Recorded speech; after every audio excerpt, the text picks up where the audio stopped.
नमस्कार. भावभावनाचे या सदरामध्ये तुम्हा सर्वांचं पुन्हा एकदा मनपूर्वक स्वागत. रसिकांनो, आज अतिशय चविष्ट अशी एक कविता मी तुमच्यासाठी घेऊन आलेली आहे. हो, चविष्टच.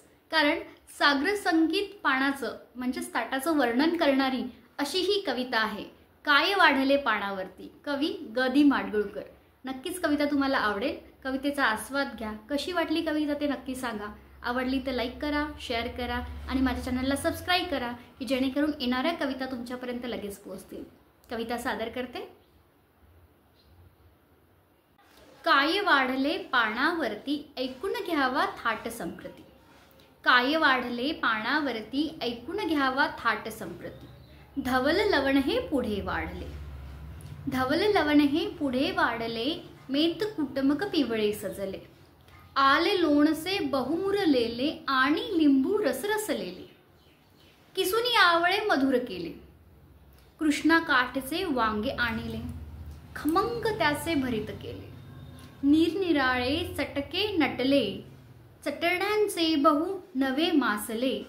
संमेलनचे त्याचे भरले. मिरची खोबरे तीसह ओले. तीळ भाजुनी त्यात वाटले.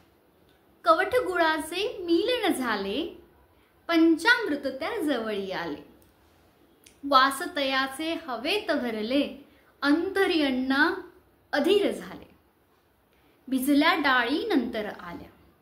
भिजल्या डाळी नंतर आल्या. काही वाटल्या, काही मोकळ्या, काही वाटून सुरेख तळल्या.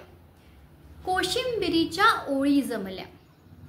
कोशिंबिरीच्या ओळी जमल्या. शुभ्र काकड्या होत्या किसल्या. मुळा कोवळा मिरच्या ओल्या. केळी कापुणी चकत्या केल्या. चिरून पेरूच्या फोडी सजल्या. एक रूप त्या दह्यात झाल्या. भाज्या आल्या आळू घोसाळी. रान कारली वांगी काळी. सुरण तोंडली आणि पडवळी. चुका चाकवत मेथी कवळी. चंदन बटवा भेंडी कवळी. फणस कोवळा हिरवी केळी. काजूगरांची गोडी निराळी. दुधी भोपळा आणि रताळी. किती प्रकारे वेगवेगळी.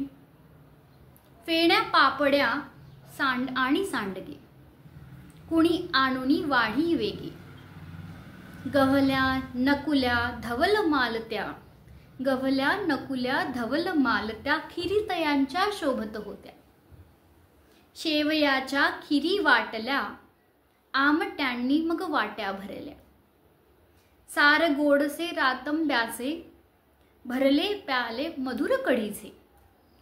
कणीदार बहु तूप सुगंधी.